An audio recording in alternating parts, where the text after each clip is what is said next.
Hey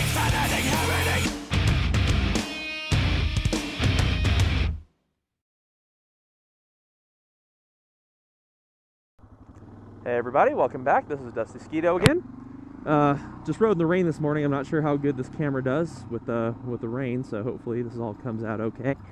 What I wanted to talk about today was it's kind of addressing the people that I saw on a lot of YouTube channels when I was first, deciding if I wanted to learn how to ride a motorcycle or not, where they were all asking, do you think I could just sell my car and only have a motorcycle? So this is going to be just hopefully a short little series. I don't want to do one big long 30-minute video about that. So the first thing I'm going to cover is going to be your gear. If you're going to switch to a motorcycle only lifestyle, or close to it, you have got to spend the money on versatile, good gear. Having multiple jackets, having multiple sets of gear is really handy, but if you're caught out in a summer rainstorm, that $800 Gore-Tex Alpinestars jacket you have sitting on the hook at the garage at home isn't doing you any good because you're wearing your summer jacket. So now you're all soggy. Chances are, if the jacket's not waterproof, it doesn't have waterproof pockets, your cell phone's soaked, you're having a bad day. So, a lot of inexpensive jackets, and even going into the expensive ones, have liners. And while they can make the fit, a little weird on some, they're really great for making your jacket versatile. The jacket that I'm wearing is inexpensive, by like Alpinestars standards at least, and it's got a liner that keeps the rain out, got a liner that keeps the cold out, and both those liners fold up small enough that I can fit them in my top case and still keep a lot of other stuff in there. Which means that usually when the rain hits, I've got my liners. I'm dry, I'm warm, and I can just focus on riding. Also, pants. Right now, I'm just wearing jeans, and shame on me, I know. However, fun. However, with that said, I've also got a pair of riding pants that I've got with me in my top case for when it's wet. They have a waterproof liner that's also a thermal liner, keeps me unbelievably warm, and ever since switching to those, I don't think I've ever had cold legs during a ride. It's great, worth every penny. Trust me on this. So, those are your two main pieces. Then you got your helmet, of course. Your helmet, as far as I know, they're all weatherproof. I've never gotten wet on my head in a rainstorm, so you're good there.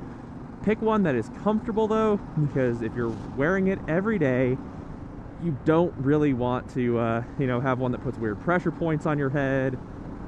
Also, get one of the ones with the microbial liner. Otherwise, it's going to start getting really funky really fast. So there you go. Let's see, and then onto your hands. So I have a pair of summer gloves here, Cortec Vice 1.0s, I think they are. And despite being a little worse for wear, they protect pretty solid, and they're pretty warm up to about fall weather, and they're nice and cool all the way through the summer. However, when the weather gets cold, I have heated grips, and I have these brush guards.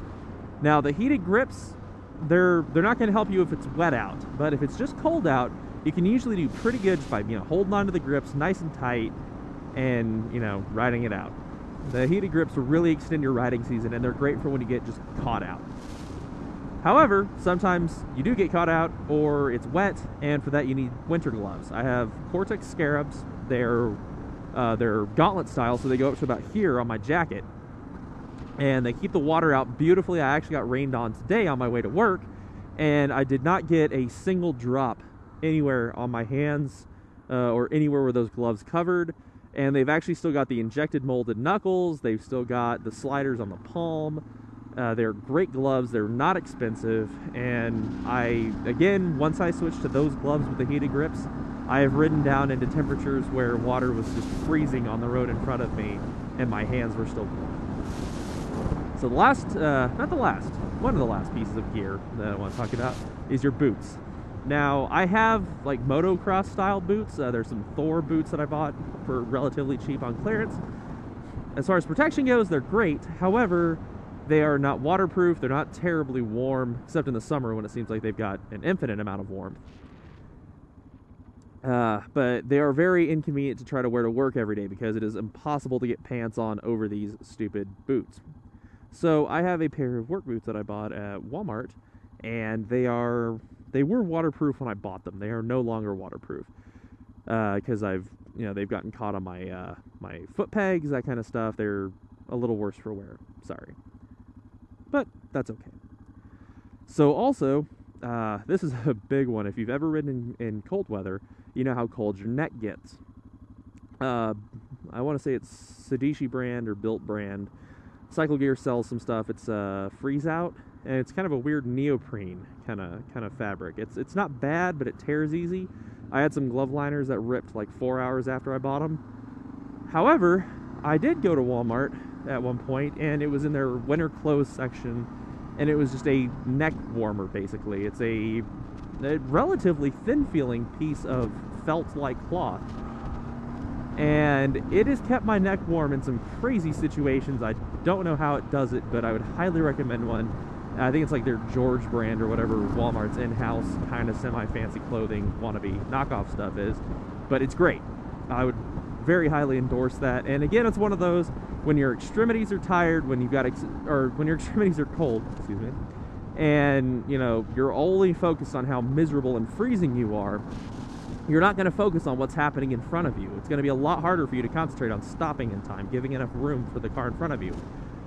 So it's dangerous. It's not just miserable, it's dangerous. So having that proper gear, having that versatile gear, having gear that, to go from winter to fall to summer, or, at least some mild variation of that, being able to go from that with stuff that you can carry on you and you will carry on you, means that you're not stuck at work. You look outside and go, oh crap, it started raining. What am I going to do now?